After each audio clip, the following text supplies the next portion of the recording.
অক্টোবরের প্রথম সপ্তাহে বাংলাদেশ ক্রিকেট বোর্ডের নির্বাচন। সিলেটে সোমবার বোর্ড মিটিংয়ে হয়েছে এই সিদ্ধান্ত।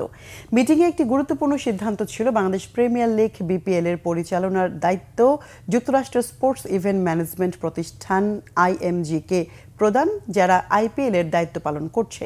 এছাড়া বাংলাদেশের আম্পায়ারদের দক্ষতা বাড়াতে টানা 5 বার আইসিসির বর্ষসেরা আম্পায়ার অস্ট্রেলিয়ান সাইমন টফেলকে এই 2 বছরের জন্য নিয়োগ দিয়েছে বিসিবি। এছাড়া বিপিএল ও ডিপিএল এ ফিক্সিং কাণ্ডের প্রাথমিক প্রতিবেদন রিভিউ করার জন্য 4 সদস্যের কমিটি গঠন করেছে BCB. Specific date election commission মাধ্যমে আমরা জানতে পারবো, বাট অক্টোবরের প্রথম সপ্তাহে ইলেকশন অনুষ্ঠিত হবে। বিপিএল এর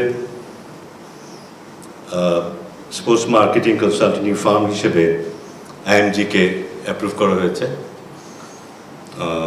IMG one of the leading marketing farm, এবং আমরা জানি বিপিএল এর কি অবস্থা এখন। বিপিএল এর মান পুনরুত্থানের যে অনেকগুলো পদক্ষেপ নিচ্ছে, তার মধ্যে এটা একটা অন্যতম পদক্ষেপ। আমরা জানি যে IMG is one of the most reputed consultancy firm, এবং আমরা আশা করছি যে আইএমজি খুব ভালো ভূমিকা রাখতে পারবে বিপিএল আয়োজনে।